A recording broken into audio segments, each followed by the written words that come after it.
What's up, fellow classers? It's Apollyon here, and wanted to address some of the comments I've been getting recently and over the past about, the video quality, audio quality, and a lot of people have been asking how they can contribute to me, and they appreciate the content that I'm putting out, the time and effort that goes into it.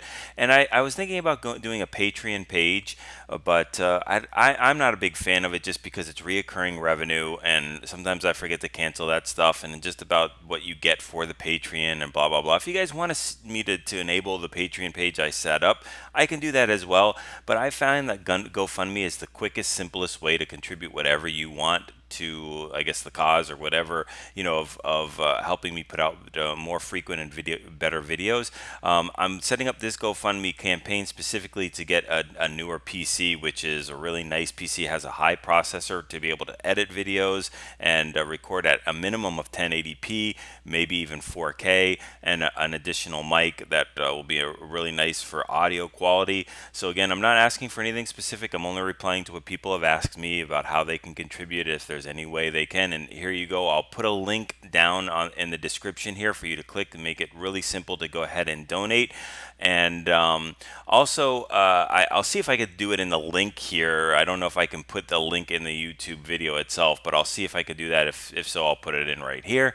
And yeah, so go ahead and feel free to, donate whatever you feel like, as many times once is fine. It's whatever you feel like doing anytime.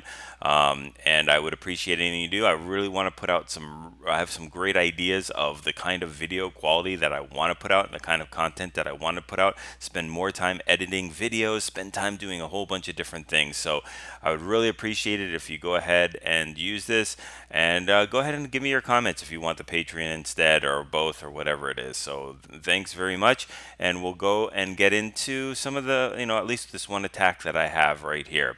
So I just wanted to show, it's not a new attack at all, but it's a strategy I'm finding that's really, really nice as far as a lot of different bases.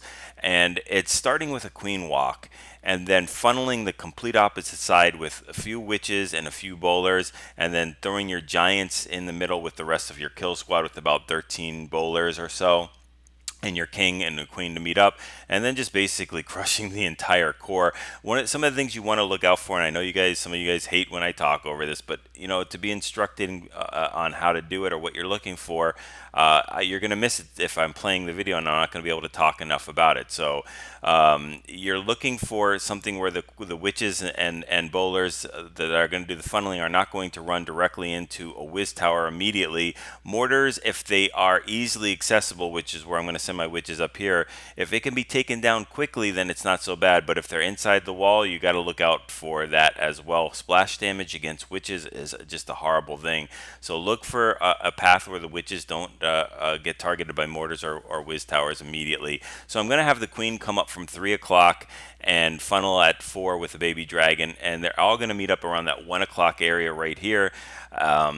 And the builder has done a really nice job as far as letting me in without having to jump or anything. These walls actually are an opening right into that 1 o'clock portion where the AED is, between the mortar and the AED, and so I don't have to jump there. So I can jump right over the Inferno Tower, or actually over the Queen compartment, or the Queen altar, and then right over the King compartment, and get the entire core and take that out. And yeah, we'll go ahead and check out how this goes. The queen, you can pop her ability. You don't have to worry about doing a rage. You really want to save the rages for your kill squad, and by that time the queen is usually always in the back. I also like to use this attack when there is a soft clan castle, which is anything that's not a golem or a lava loon, or what was the other one? Or well, nobody uses really a P.E.K.K.A, but something that will keep the queen up, or keep the kill squad from lagging behind to take it out. So you see the queen is going to have to pop her ability in just a second after she takes out this archer tower. I wish I could have held on, but the Tesla pops, so I do need to pop that ability, and I could start my queen, I'm sorry, my witches and bowlers up at that part. You see how they're automatically targeted by that mortar, but the bowlers and the skellies will get that really quickly. So then we can start the giants, and the reason why I use giants other than a golem or something like that is because single inferno towers. They'll target those giants, and they'll take forever to kill all 7 of those giants. This does not work as good with a multi-inferno. It still can use, but in that case, I would probably do the same thing. It's just you're gonna have to heal a little bit earlier to make sure that multi-inferno doesn't take them down quickly. But you can see that everything's going through the base. I've just used my second rage to push through. The queen has already used her ability. King uses his ability. I need to pop that ability to create his barbarians so that he doesn't get targeted by that bottom single inferno tower. So we've got a whole bunch of bowlers that are making their way through, and they're going to beat through this wall pretty quickly. And then we've got the queen doing her best to take out these defenses. Unfortunately, she gets stuck on that elixir storage, which costs her a little bit. But I do hold on to 3 wizards and minion just to get some of those outside buildings and push the rest of the kill squad as they're making their way outside the base. You can drop a couple bowlers and bring a couple loons if you know the base for back end. That's always not. It's a good idea. And then I'll send that wizard in at 2 o'clock, or I'm sorry, 3:30, 4 o'clock to take out that wizard tower. And there, that one goes down. We've got our queen down, but we do have a king that's still up without ability. But look at all those bowlers that are coming up, and they're going to be met with the healers.